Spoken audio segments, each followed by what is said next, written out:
Mo kí yín nílé lóko lọ́nà lẹ́yìn odi wípé ẹ káalẹ́ o. Ọdẹ ọdún bí àjíǹde àtayọ̀ yóò máa jẹ́ fún wa o. Etí tẹ́ fi ń gbọ́ wa mà nídìí. Bákan náà ojú tẹ́ sì fi ń rí wa náà kò ní fọ́ láṣẹ Èdùà. Gbogbo ọmọ Yorùbá a kú oríire o. Bẹ́ẹ̀ ni oríire ńlá leléyìí.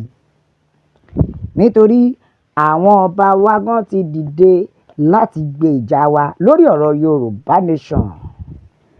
Àwọn àgbààgbà kankan tí ọ̀rọ̀ òmìnira ilẹ̀ Yorùbá ká lára wọ́n ti dìde láti gbèjà ọmọ Yorùbá lórí ọ̀rọ̀ Yorùbá Nation.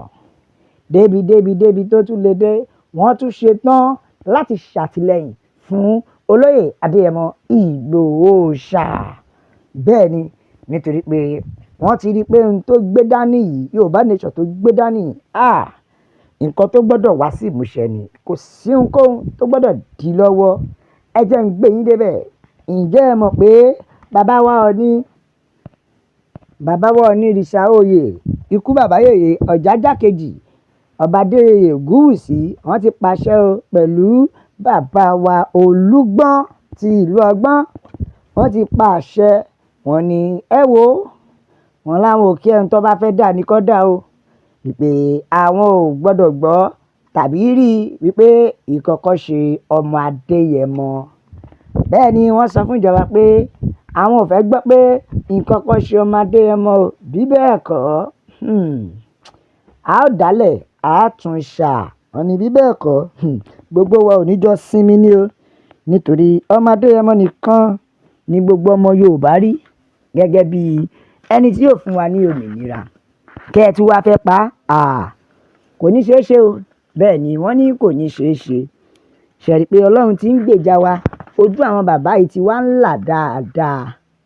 Wọ́n ti padà mọ nǹkan tí olóyè Sunday Igboho ń pariwo tó ń jà fún wípé ẹ má jẹ́ kí Yorùbá parun.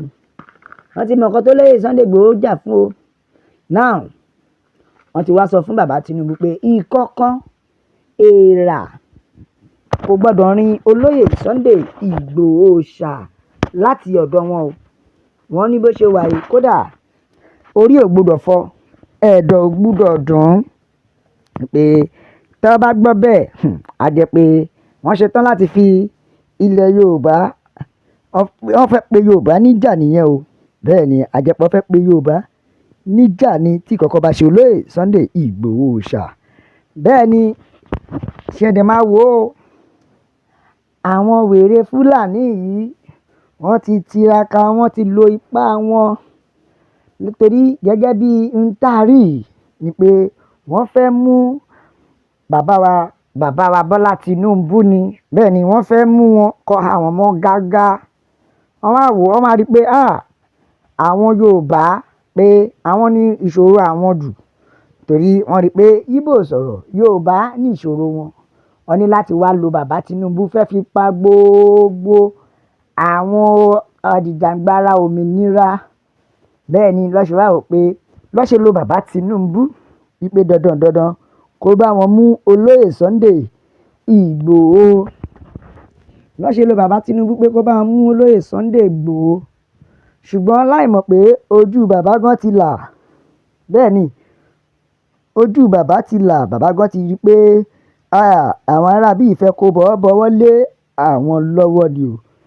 Òun ló fà á tí bàbá náà fi yarí pé bẹ́ẹ̀ fẹ́ bẹ́ẹ̀ kọ́ ẹ ò lè rọ́mọ Adéyẹmọ mú o. Torí mi ò ṣetán láti fa Sunday lé yín lọ́wọ́. Gbogbo àwọn nǹkan tó wà fàárẹ̀ tó fa ìjà tó fi wá di pé àwọn gbọ́dọ̀ mú olóyè. Ṣùgbọ́n nísìnyí àwọn ọba wa ti wá sọ̀rọ̀ o. Wọ́n ti lahùn. Wọ́n ní ẹ wo ìkọ̀kọ̀ ò gbọ́dọ̀ ṣe ọmọ Adéyẹmọ rárá lábẹ́ bó ti wù kó rí. Wọ́n ní ìkọ̀kọ̀ kò gbọ́dọ̀ ṣe olóyè Sunday Igboho Òòṣà. Ẹ ti rí pé oríire ńlá ni. Torí tí àwọn ọba yìí bá ṣe ń dìde sí ẹ máa rí pé ọwọ́ Fúlàní ò ní lè tó ọmọ Yorùbá mọ́. Tí gbogbo ọmọ Yorùbá bá pohùn pọ̀ sójú kan ẹ máa rí pé ipá wọn ò ní lè ká wa mọ́. Nítorí tó bá rí pé a ti wà ní ìrẹ́pọ̀ níṣọ̀kan tó dẹ̀ jẹ́ pé wọn ò ní lè rí bàbá Tinubu lò fi máa pa gbogbo àwọn tó yẹ kó gbèjà bàbá Tinubu nílẹ̀ Yorùbá. Gbogbo àwọn tó yẹ kí bàbá Tinubu rí fẹ̀yìntì tí Fúlàní bá dé wọ́n á fẹ́ kó fi ọwọ́ ara rẹ̀ wọ́n fẹ́ kó fi ṣera ẹ̀ so that táwọn bá wá ṣẹ̀ṣẹ̀ wá bẹ̀rẹ̀ ìdájọ́ lé e lórí kò ní sí ẹni tó máa wulẹ̀ gbà á rárá tó yẹ la ṣe pariwo pé ẹ jẹ́ ká dìde ká gba ilẹ̀ wa lọ́wọ́ àwọn Fúlàní dáràndáràn lọ́wọ́ àwọn agbésùmọ̀mí ẹ wo ẹ jẹ́ n gbàtẹ̀jíṣẹ́ àwọn ènìyàn mi jáde bẹ́ẹ̀ ni bẹ́ẹ̀ Tóyìn ló ní ẹ jẹ́ ká dúpẹ́ o Ọlọ́run ti ń fi Yorùbá nation hàn bọ̀ díẹ̀díẹ̀ pé Yorùbá nation ti ń jáde díẹ̀díẹ̀ nìyẹn o torí ẹ̀ náà la ṣe ń kọ́ pé kẹ̀ máa bá wa sọ pé freedom for olóyè Adéyẹmọ Ìgbòho ṣá bẹ́ẹ̀ ni freedom for olóyè Sunday Ìgbòho bẹ́ẹ̀ ni freedom for our father Professor Banji Akintoye also freedom for Yorùbá nation entirely bẹ́ẹ̀ ni ó nítorí we must deliver what God sent us a gbọ́dọ̀ jíṣẹ́ tí Ọlọ́run rán wa o bẹ́ẹ̀ ẹ jẹ́ n ka àtẹ̀jíṣẹ́ Sarah yìí Ọmọlọ́lá ó ní ẹ dákun òmìnira pátápátá fún olóyè Adéyẹmọ Ìgbòho ṣá ó ní kì í ṣe ọ̀daràn bẹ́ẹ̀ kì í dẹ̀ ṣe agbésùmọ̀mí adìjàgbara fún Yorùbá nation ni tí ò lo in a violent way at least self-determination is not a crime bẹ́ẹ̀ ni we want olóyè Sunday Ìgbòho ṣá bẹ́ẹ̀ lélẹ́yìí sọ̀rọ̀ ó ní ẹ wo pabambari bẹ̀ ni pé ẹ dákun ẹ bá wa pín orílẹ̀-èdè yìí bẹ́ẹ̀ ni kẹ́ ẹ dẹ̀ fi gbogbo nǹkan tó pamọ́ ètò ààbò kẹ́ ẹ gbélé olóyè Sunday Ìgbòho ṣá lọ́wọ́ o nítorí ohun àwa ọmọ Yorùbá nìyẹn pé ẹ fi ọmọ Adéyẹmọ sílẹ̀ ẹ jẹ́ kó jíṣẹ́ tí orí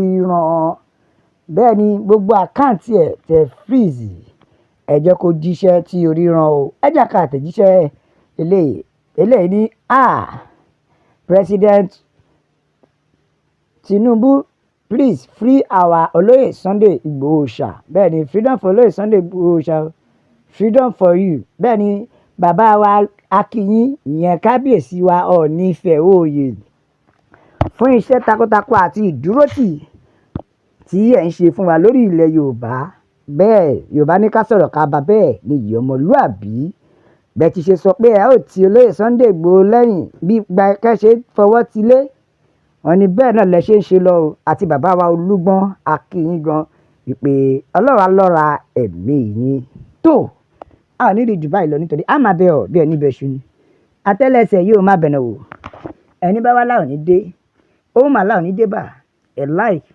ẹ share ẹ subscribe ẹ tẹ̀ sójú ẹ̀jọ̀ ẹ jẹ́ yàwó yẹ pé Yorùbá nation is the only solution la fi ń kí yín pé God bless Yorùbá nation ó dà pọ̀.